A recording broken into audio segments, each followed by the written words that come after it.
magandang gabi po ulit sa ating lahat. Happy Saturday evening. Tayo po ay magpapatuloy sa ating pag-aaral sa chapter 43 ng Isaiah. Pero bago po ang lahat, tayo po muna ay sama-sama manalangin. Samahan niyo po ako. Panginoon, maraming salamat po sa gabi ito, sa oras nito na bigay mo sa amin, panibagong buhay, panibagong pag-asa, panibagong alakasan. Panginoon, maraming salamat po. Ikaw po ang manguna sa gawain ito, sa pag-aaral na ito. Maraming salamat, Panginoon, dahil patuloy mong paggabay sa amin na may gusto po ang mga puso't isip ng mga makakarinig at makakapanood ng live na ito, Panginoon, at ito'y kanilang maunawaan at may pamuhay sa iyo. May pamuhay at mapagbigay ng kapurihan sa iyo. Ito po ang manguna sa gawain ito. Ito po ang manguna sa akin.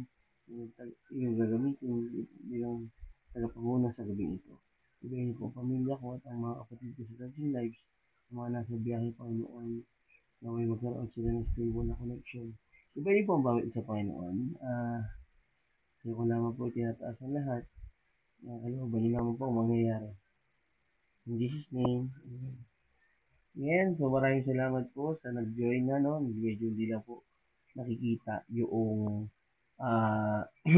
yung pangalan yan, si Ate Alma. So, magandang gabi po, siyempre sa pamilya Ornido, diyan sa San Rafael, no? Sa Santo Tomas, Batangas.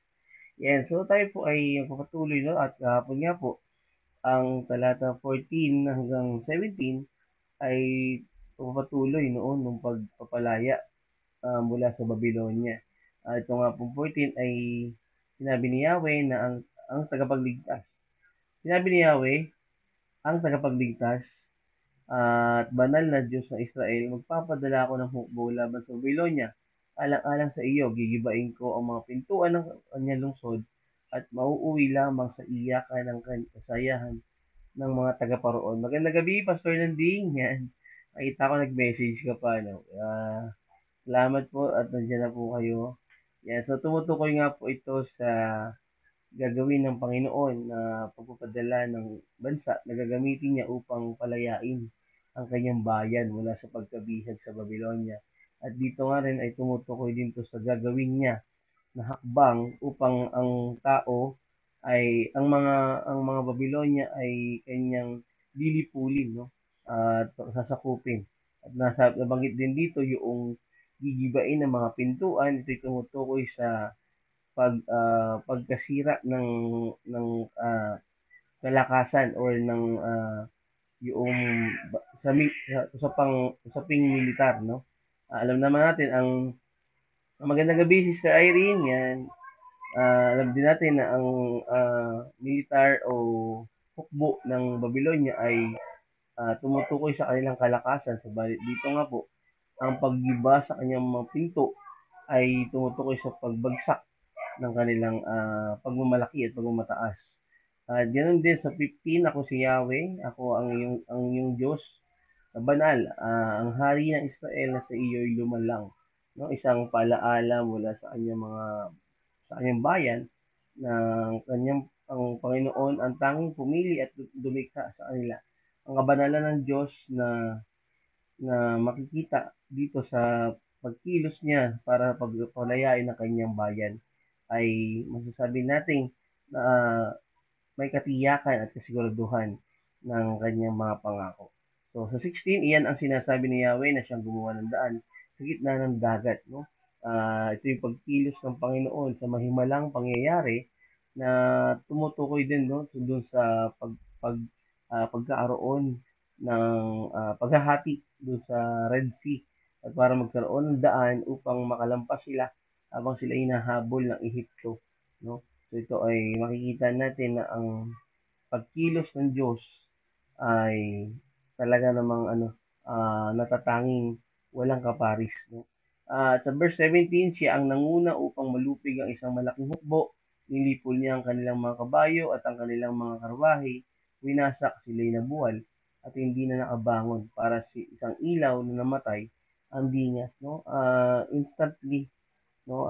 Tinapos niya o nilipol niya ang isang hukbo na kinikilala natin na tumutukoy rin to sa Babylonia.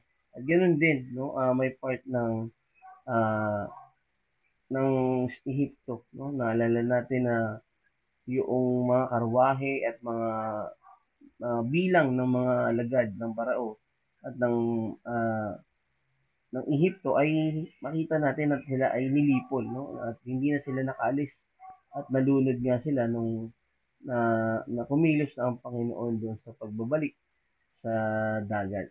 So, batid na kaya niya tayong iligtas. Tulad ng pagliligtas niya sa Israel, tayong mga mananampalataya sa panahon ngayon ay nakakaranas ng mga Babylonia, no? At saka ng mga Ehipto. Tayo ay nabibihag sa mga suliranin, mga hadlang upang tayo ay magpatuloy sa Panginoon. Sa pagpapatuloy sa paglaya mula sa Babylonia, tayo po ay dadako sa 18 to 21, no? So ito po ay magpapatuloy ng pagpapalaya ng Diyos sa kanyang bayan. Um, ang pag-uutos ng Diyos, makikita natin dito na talagang sigurado, no? Kaya tayo ay pinapaalalahanan ni Propeta Isaiah na tayo manumbalik sa Panginoon. Verse 18, ito ang sabi niya, ilibing mo na sa limot at huwag nang alalahanin pa ang mga nangyari noong unang panahon. So, ang talatang ito ay may pag-uutos mula kay Yahweh na kalimutan o ilibing na o ibaon na sa limot ang mga pagkakamali noon at mga maling desisyon na kanilang ipinamuhay. Maalala natin na sila ay sumuway, tumalikod at sumamba sa mga Diyos-Diyosan.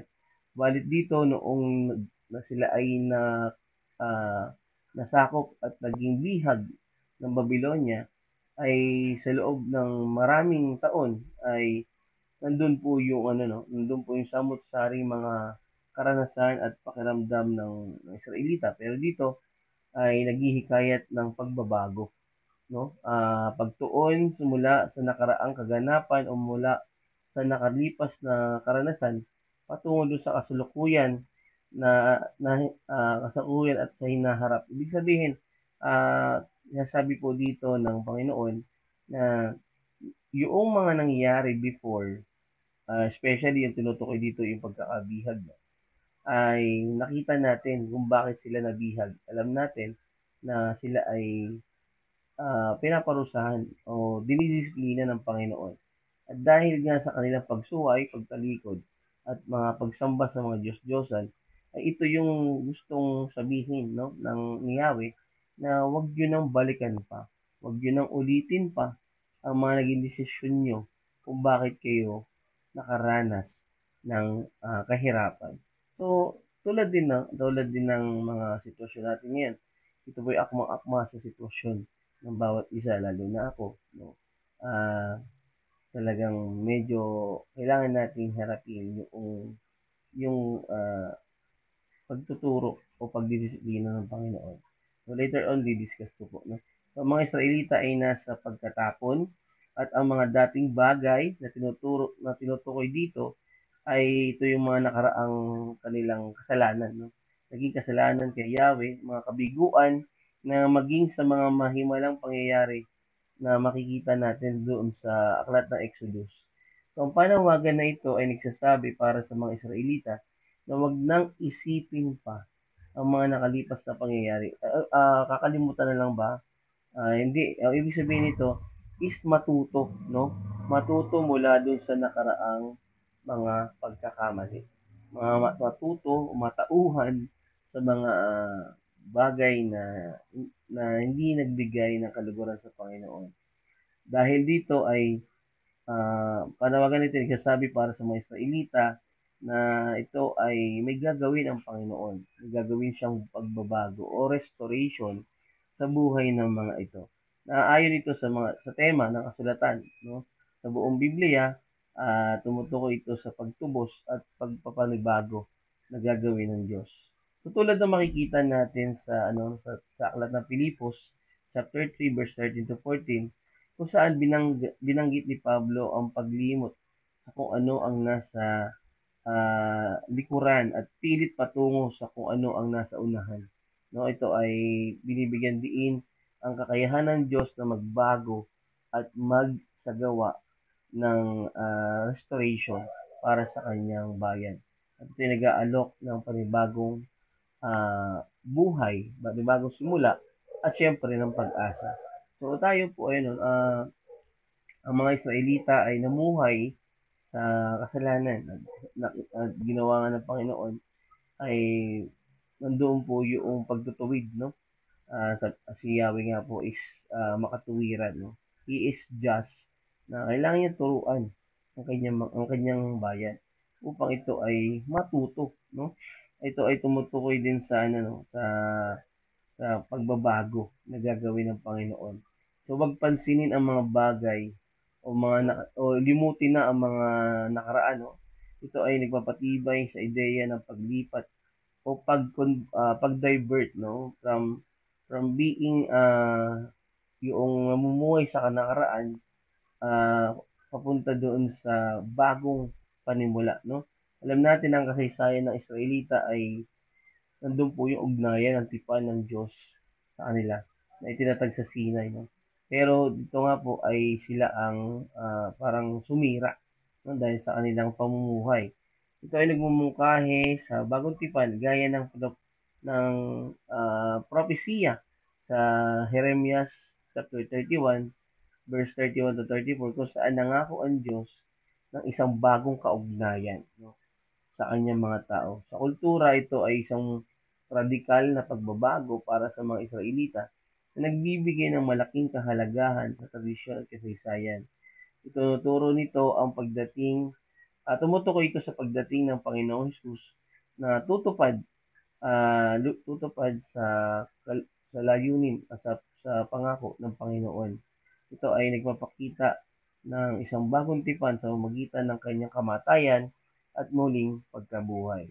Ang talatanding ito ay nag-aanyaya sa mga mananampalataya na magtiwala sa gagawin ng Diyos. Madalas tayo ay nawawala, no? Nawawalan dun sa pagtitiwala sa Panginoon once na nandun na sa kalagitnaan ng sitwasyon o ng suliranin. At again, tandaan natin na ang Panginoon po ay maitinuturo. Ang Panginoon ang may control ng lahat at alam niya kung ano yung nangyayari sa atin. That's why we have to trust the Lord. Ang pag-iisip sa mga nakaraang pagkakamali o tagumpay ay maaaring makahadlang sa ating spiritual na paglago, no? Madalas ang past ay may kasamang pain, no? Nabubuhay ang tao sa pain, no? At dito tinutukoy ng Panginoon na Israel, ito ay mabuhay sa sa sa kasalukuyan, no? Sa hinaharap. Huwag mo nang alalahanin pa at huwag mo nang ulitin pa kung ano yung ginawa. Ganoon din, no, sa panahon natin na tayo ay dapat na tawag namin yan is retrospect, no?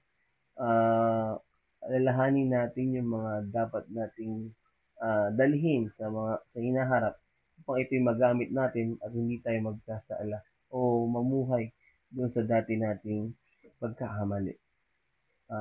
Ito ay tawag dito is parang tayo ay lumago, no? Madalas ang nagiging hadlang upang makapagpuri sa Panginoon ay ang mga nakalipas na nangyari.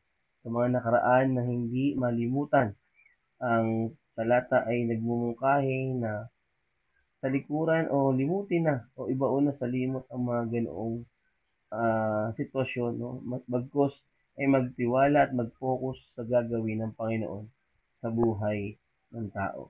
So, ang pag-iisip sa mga nakaraang pagkakamali o tagumpay ay nakakahadlang sa paglilingkod sa Panginoon at pagpupuri sa Kanya. Tinatawag tayo ng Diyos upang magtuon ng ating pansin, ng ating buhay sa Kanyang kasalukuyan at hinaharap sa gawain sa ating buhay. Pwede tayong maging pwede tayong ah, mag-divert ang ating attention from past to present, no? At madalas ito yung nakapagpabagal sa atin. Ito yung nakapagpabagal ng paglago spiritually, no? So, ang pwedeng maging dahilan para makausad, akma ito sa sitwasyon sa aking buhay. No, actually talagang nasa sitwasyon po ako na dapat na ako ay matuto mula doon sa aking mga desisyon na hindi dapat, no, na hindi dapat na natili. But again, papasalamat ako sa Panginoon dahil sa mga ginagamit ng tao upang ako ay matuto at magising, no? So, laging may pagkilos na bago ang Diyos para sa kanyang bayan. Dapat tayo maging bukas sa mga bagong landas o bagong opportunity na kanyang nilikha para sa atin. Huwag nating saraduhan ang ating isip. No? Huwag nating limitahan ang mga bagay na pwede nating gawin. No? Baka tayo lang masyado yung nagiging sarado. Akala natin yung ginagawa natin ay makapagbigay ng kapurihan sa Panginoon. Pero ito pala, we reject, no? Nire-reject na pala natin yung opportunity ng Panginoon. So magtiwala sa soberanya ng Diyos, ang pag-alala na ang Diyos ang may control at ito ay nagpapahintulot sa atin na pakawalan o bitawan na ang ating mga pagkakamali ng nakaraan at hindi na ito gawin pa sa hinaharap. Magtiwala sa Kanya, lalo-lalo sa Kanyang pangako ng pagbabago. So, kaya bilang mga mananampalataya, tayo ay patuloy na binabago hanggang ngayon. No, ang prosesong ito ay dapat nating uh, i-embrace o tanggapin.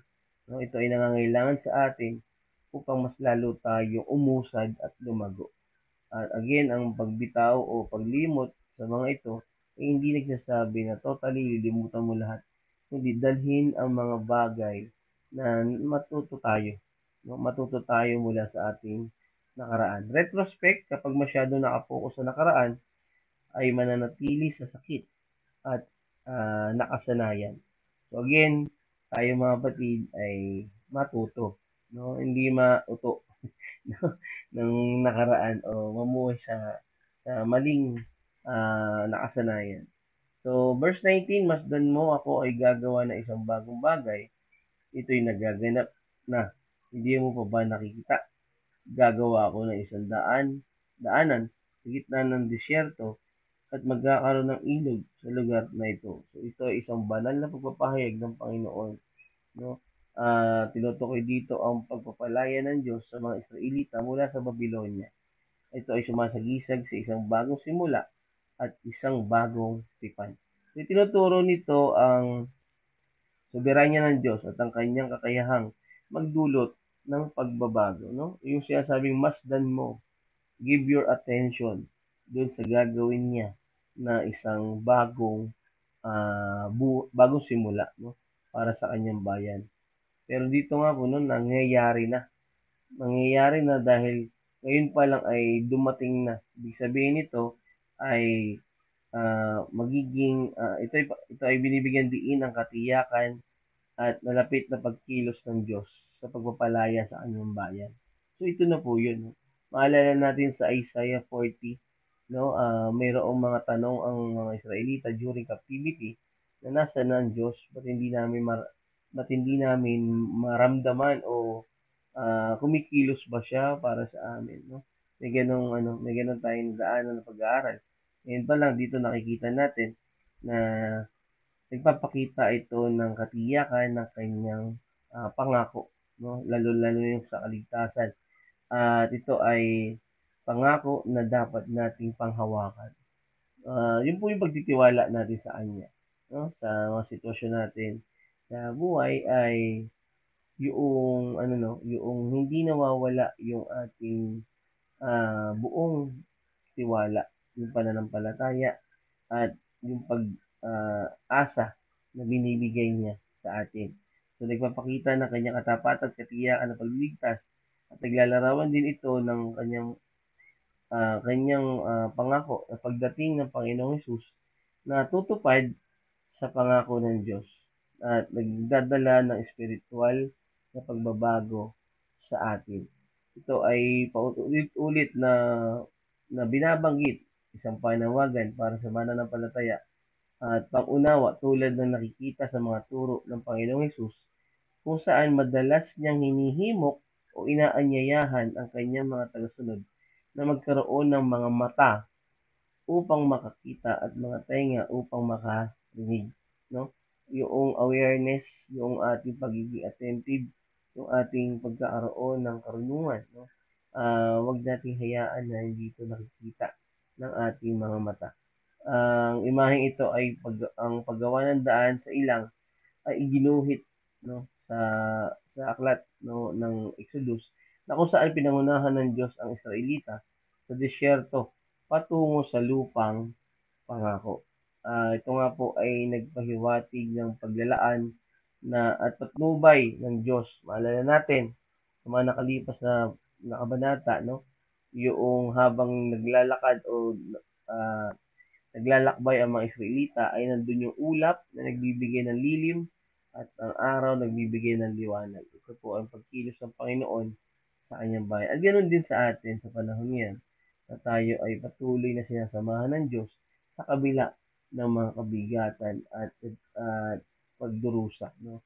At siyempre ito ay pagtuturo ng Panginoon upang tayo ay patuloy na lumago spiritual. So ang imahe ito ay paggawa ng daan ay nagpapahiwatig ng paglalaan at pag-asa na binibigay ng Panginoon. Sa heograpiya, ang ilang ay kumakatawan sa pagkatiwangwang at kahirapan. Tumutukoy ito sa pagtatapos ng kasaganahan. Ngunit ang Diyos ay nangangako ng isang landas sa pamamagitan nito. No? Nakita natin yung cycle o yung pagkilos ng Panginoon na hindi natatapos, no? Hindi hindi humihinto sa kanyang paggabay sa kanyang bayan. Makikita natin dito ang batis at disyerto. Ang batis ay sumisimbolo ng buhay at kabuhayan sa mga baog na lugar. No, alam naman natin na ang disyerto na walang tubig ay tuyot, no? Pero makikita natin dito is gagawan ng Panginoon ng tubig ang ang lugar na ito, no? Makikita natin is gagawa ako ng isang daanan sa gitna ng disyerto. At magkakaroon ng ilog sa lugar na ito. No? Alam naman natin, imposibleng mangyari ang bagay na yon ating sa ating pagkakaunawa, no? Pero again, ang Panginoon po ang nagsasalita sa bagay na to. So tinutukoy din ito ang espiritual na kaginhawahan na matatagpuan natin sa Panginoong Hesus. Nag-aalok ng tubig na buhay. So alam natin yung sa ano, no? Yung sa babaeng Samaritana na kung sino man natatanggap noong kanya ibibigay ay hindi na mauuhaw pa. No? So binibigyan din dito ang imahe ng kakayahan ng Diyos na magbigay ng buhay at pag-asa kung saan tila wala na. No? Pero dito ay nagpapakita ng pagtupad sa kanyang mga pangako at pagmamatili ng gabay sa kanyang mga tao. Tayong mga mananampalataya ay nakakaranas madalas ng drain, no, ng exhaust ng pagkapagod. Pero again, nakita natin yung pagpapatuloy sa ating buhay ng pagkilos ng Diyos, no, sa mamagitan ng banal na espiritu na tayo ay patuloy na tinuturuan upang ipaalala o ituro sa atin ang dapat nating pamumuhay. At ang pagtitiwala natin sa Yahweh ay nagbibigay lalo sa kanya ng kapurihan. So, katulad ng ilang, ang disyerto ay isang lugar na baog at may kakulangan. No? Tinatampok nito ang mahimalang kalikasan ng pagkilos ng Diyos. No? Ang paglalagay ng batis, ang paglalagay ng daan sa disyerto ay ang tanging Diyos lamang po ang may kakayahang gawin to. So, again, ang pananampalataya na hindi mo nakikita, no? Walk by faith, hinahamon tayo na magkaroon ng spiritual na mga mata. Ito ay ang pagtitiwala natin sa Panginoon na paghingi natin ng karunungan upang maunawaan ang kanyang gagawin. Alalahanin natin na ang sovereignty ng Panginoon ay kahit kailan hindi natin siya 100% na maaarok. Subalit dahil sa ating patuloy na paglapit ay hindi niya tayo hayaang hindi natin maunawaan ang kanyang layunin. So linangin ang isang puso ng pananampalataya na tumitingin sa kabila ng kasalukuyang mga kalagayan. Ang probisyon ng pagkatiwangwang ay nangako ang Diyos na magbibigay ng paraan at kabuhayan dito, kahit na sa mga pagkatiwangwang na lugar ay umasa sa kanyang provision sa mga oras ng personal na ah, na kabigatan, no? Yun yung ano eh, yun yung out of our ano eh, beyond of our knowledge, no? Na yung provision ng Panginoon madalas ay hindi natin alam kung kailan darating, but laging perfect, no? Laging perfect timing. Tulad nung ginawa niya dito sa Israelita na sa kanilang paglalakbay once na sila ay makaalis doon sa Babylonia. So again, ang pag-asa at pagbabago, ito ay nag-aalok ng pagbabago para sa mga Israelita. Yakapin ang at pagkatiwalaan ang mga plano ng Diyos na kanyang ginagawa ay para sa atin, no? Para sa buhay na kanyang mga pinili, kahit na hindi pa ito ganap na nakikita, no? Believe, then you will see. uh, Walk by faith but not by sight, no? Yung nakikita natin yung pag-asa kahit hindi pa natin to totally nakikita. So ang pakikilahok o pagsama ng Diyos sa kanyang mga gawain, maging bukas ang mga bawat isa at ginagawa ito ng Panginoon na may roong malinaw na katiyakan ng kanyang pangako. Hanapin ang kanyang patnubay kung paano ka magiging bahagi ng kanyang bagong gagawin sa mundo. So, again, alam naman natin na tumutukoy dito sa end times sa pagdating sa muling pagbabalik o yung ano no, yung pagkamatay ng Panginoong Hesus, nagkaroon tayo ng buhay na walang binuhay tayo muli, no? Sa ating patay, muli tayo nabuhay at ganoon din sa second coming, no? Magtatayo siya ng kanyang bagong kaharian na tayo ay mamumuhay na nagpupuri sa Kanya. Ang talata ay naghahatid ng kasiguraduhan ng kaligtasan ng Israelita mula sa pagkabihag mula sa Babylonia. At ganoon din sa mga mananampalataya sa kasalukuyang panahon. Sa verse 20, pararangalan ako maging ng mabangis na hayop gaya ng mga asong gubat at mga ostrich sapagkat nagpabukal ako ng tubig sa disyerto upang mainom ang mga taong hinirang ko.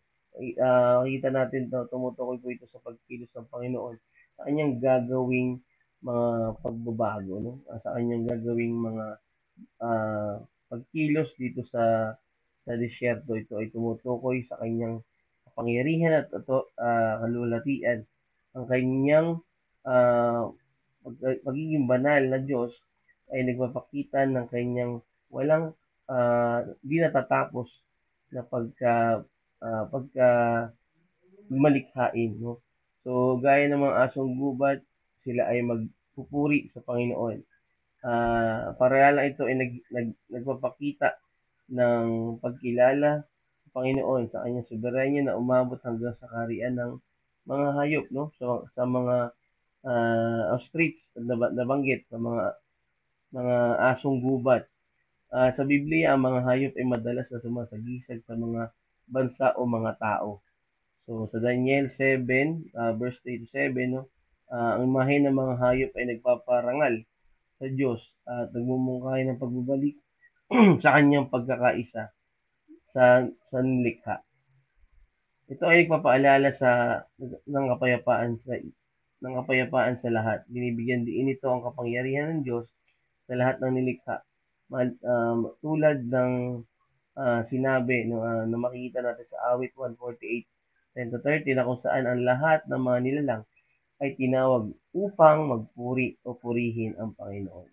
So makita na natin dito na wala no lahat ng kanyang nilikha ay magpupuri sa kanya. So ang mga ostrich na nabanggit o mga asong gubat no o sa ibang salin ay jackal ang ginamit ay mga nilalang na naugnay sa mga tiwangwang at hindi na natitirhang mga lugar. Maalala natin no sa mga nakaraang pag-aaral ang mga lupain ay matitingga o matitiwangwang at ang mga nakatira na lang ay mga hayop na yon, no?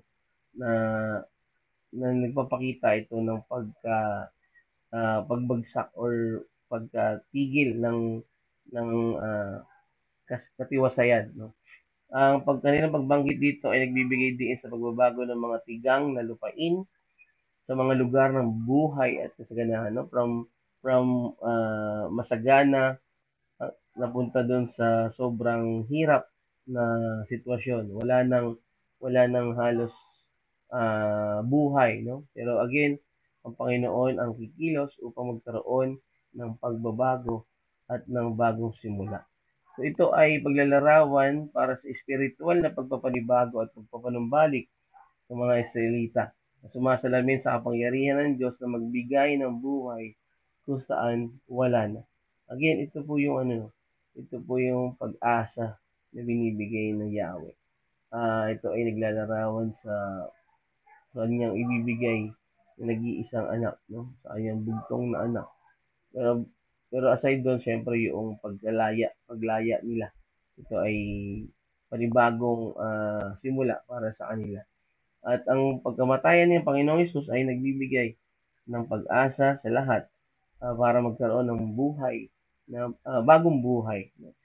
So, ang tubig sa ilang ay sumisimbolo sa paglalaan at kabuhayan. Alam naman natin ang tubig ay buhay at pag wala ang tubig, halos marami ang apektado. No? Marami ang hindi nagagawang mga produkto. At syempre, ganun din ay tumutukoy ito sa kauhawan, no? Tumutukoy ito sa buhay, sa bawat oras na pangangailangan. Isang mahimalang gawa ang magpapakita dito ng Panginoon. Ang kanyang pangangalaga at katapatan sa kanyang bayan ay matutupad. Ang paralalang ito ay tumutukoy rin sa espiritual na kaginhawahan o paglago at ang pagbuhos ng banal na espiritu na makikita natin, no, na sinabi doon sa John 7 verse 37 to 39 kung saan binanggit ni Jesus ang tubig na buhay. Ang mga ilog sa disyerto ay nangangahulugan ng kasaganahan, no? Tumutukoy sa buhay, tumutukoy sa bagong simula, bagong pag-asa na ah, marami ang nangyaring pagkasira o pagkabaog o pagkatiwangwang. So ito ay larawan ng ginagamit upang ilarawan ang larawang ito ay ginagamit sa panahon na pagdating ng Panginoong Hesus kung saan ang presensya ng Diyos ay nagdadala ng pagbabago at panunumbalik sa lahat. Again, ang talatang ito na nagtutukoy sa pagpupuri ng mga hayop at ng pagkaaroon ng mga ilog at ng tubig sa disyerto ay bagong pasimula, bagong buhay na pinangako ng Diyos sa kanyang bayan. Kumakatawan ito sa mga nilikha, nakikinilala ang probisyon at soberanya ng Diyos. Ang mga hayop na lumanggit ay tumutukoy sa pagkatiwangwang dahil nga ang presensya nila ay ibig sabihin nakatiwangwang yung lupa, no? Hindi na matitirhan ang mga lugar kadalasan na uugnay sa mga pagkatiwangwang o desolation. So ang disyerto ay paghahalin tulad para sa espiritual na pagkabaog o hindi paglago o kawalan ng buhay, no? Kung saan ipinangako ng Diyos na magdadala ng bagong buhay o bagong pasimula. Ang kanyang piniling Israel ay kanyang pinagtipanan na bayan at bilang karagdagan ang lahat na tinawag ng Diyos ay kanyang ililigtas. So kinikilala ng lahat ng nilikha maging ang ligaw na tiwangwang na bahagi ang otoridad at provision ng Diyos. Makikita natin dito yung garantiya ng pangako ng Panginoon ng katuparan ng kanyang bagong buhay na binibigay sa atin o inaalok sa atin. That's why we have to manumbalik sa Panginoon. So ang spiritual na pagbabagong ito ay binibigay ng Diyos sa magitan ng nabanggit na tubig sa disyerto, nag-aalok ng spiritual na paglago at pagbabago. Again, tayo po ay mamuhay ayon sa kalooban ng Panginoon at ang kanyang pangako ang ating dapat na pagkatiwalaan. So, ang katapatan ng Diyos sa kanyang bayan ay isang kaloob na makikita natin sa isang testamento na kanyang pinagtipanan na bayan. Sa verse 21, sa uling talata, nilalang ko sila upang maging aking bayan upang ako'y kanilang laging papurihan. Makikita natin sa talatang ito ang pagtukoy sa pagpaparangal sa Panginoon sa kanyang nilikha, no? Uh, from captivity na nagkaroon sila ng laya upang siya ay papurihan. Tayong mga mananampalataya sa panahon ngayon ay inuutusan din, no, na tayo ay maglingkod sa Panginoon dahil sa kanyang binigay na pag-asa, no, sa pamamagitan ng Panginoong Hesus. Ito ay tumutukoy sa bansang Israel na pinili ng Diyos bilang kanyang pinagtipanang bayan. Ang ideya ng pagbuo ng pagmumungkahi na ang layunin na ito ay paulit-ulit na makikita natin sa Biblia na kung saan nabuo ng Diyos ang tao mula sa alabok, no, sa Genesis 2 verse 7. Ang pagkabuo na ito ay hindi lamang physical kundi spiritual din na aspeto. Nagpapahiwatig na isang taong itinalaga para sa layunin ng Diyos. Ito po ay tumutukoy, no, siyempre sa pakikipagtipan ng Diyos sa kanyang bayan. At dito ang makikita natin yung relasyon niya sa kanyang pinili. Kanyang ililigtas, kanyang pangako na patuloy niyang gagabayan ang kanyang bayan para patuloy siyang papurihan ng mga ito. Ang layunin ng pagbuo ng Diyos sa kanyang mga tao ay para sa kanyang kalulwalhatian, no?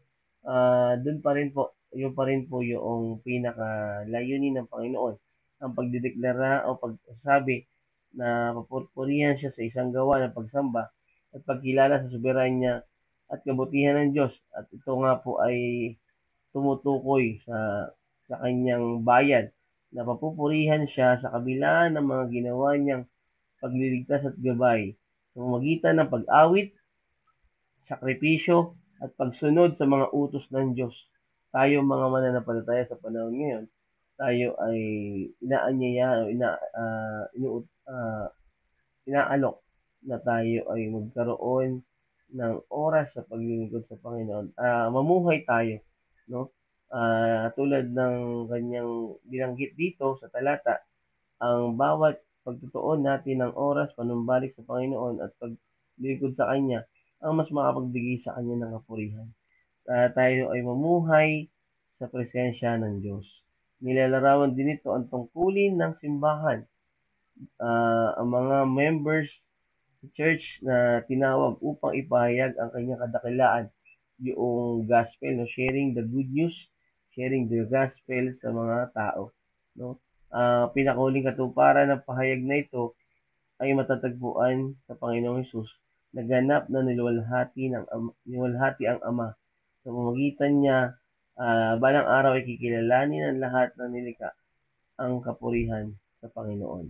So, again, gawa ng Diyos ay upang bumuo ng isang tao para sa kanyang sarili. Tayo ay nilikha upang tayo ay magpuri sa kanya, maglingkod at parangalan siya, duwalhatiin siya.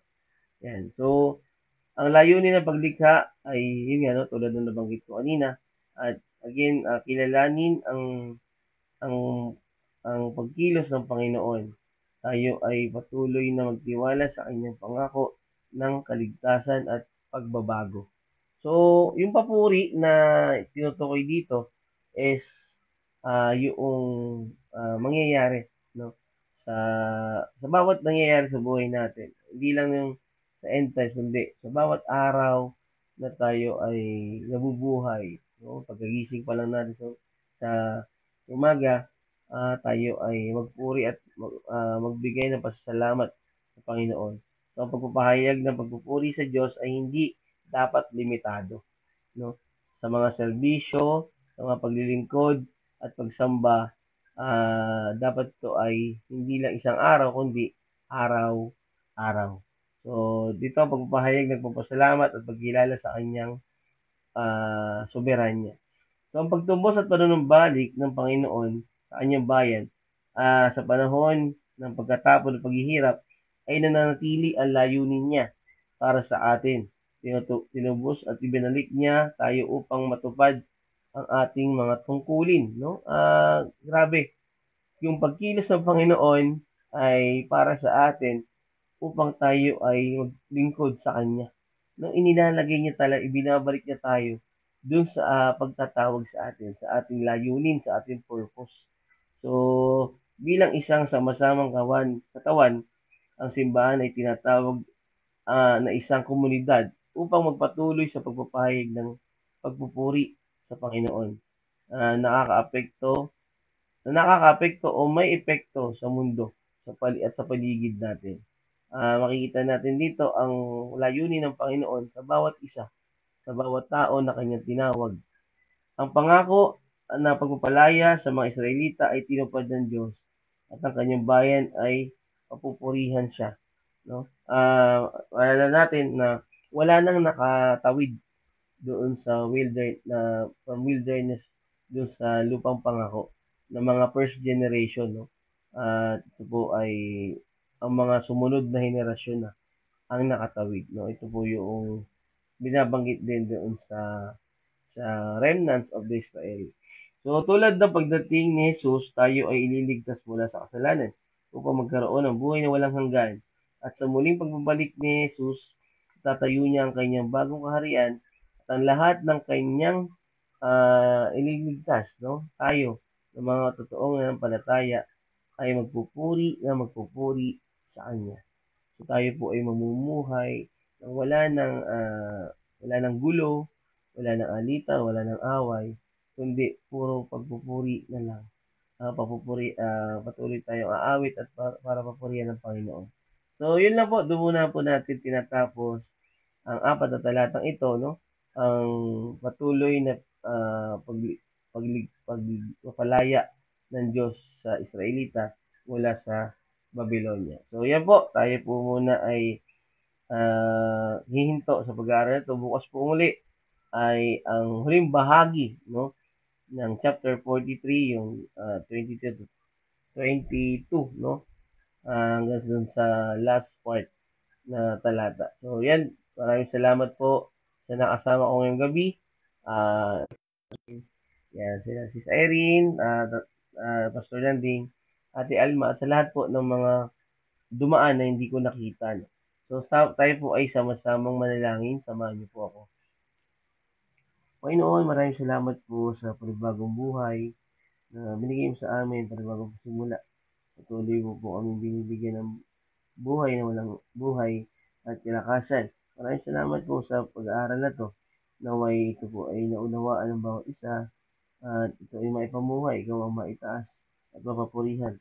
Tungkulin namin na ikaw ay paglingkuran naman. Tungkulin namin na ikaw ay sundin at kaloob mo ang matupad. Panginoon, gabayin niyo po ang pamilya ko at ang mga kapatid ko sa Touching Lives, aming pastor, si Pastor Dom, na ligtas at maayos makauwi mula sa biyahe sa Cavite. Gabayin niyo po ang bawat isa, ang mga nakakaramdam at may kasakit na, na maluba ay kayo po ang pagaling sa kanila. Maraming salamat po Panginoon sa bawat pag-asa na binibigay mo sa amin, bawat pagtuturo at bawat uh, direksyon na binibigay mo sa amin, Panginoon. Maraming salamat po dahil sa patuloy na pagtuturo, gumagamit ka po ng mga tao upang kami turuan, upang kami matauhan at kami ay lumakad ayon sa iyong pamamaraan sa iyong kalooban. Ibayin niyo po bawat isa. Kalooban niyo naman pang mangyayari. Itataas ko po sa inyo lahat ng papurit parangal. In Jesus' name, Amen. So, maraming salamat po mga kapatid. Tayo po ay magsama-sama muli bukas, no? Sa huling bahagi ng chapter 43. Tayo po ay magkaroon ng maayos na pagtulog ngayong gabi at bukas, no? Sunday service po natin.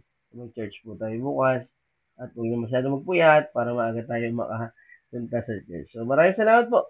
Sa Diyos na po papulit parangal. Bye-bye. Salamat po.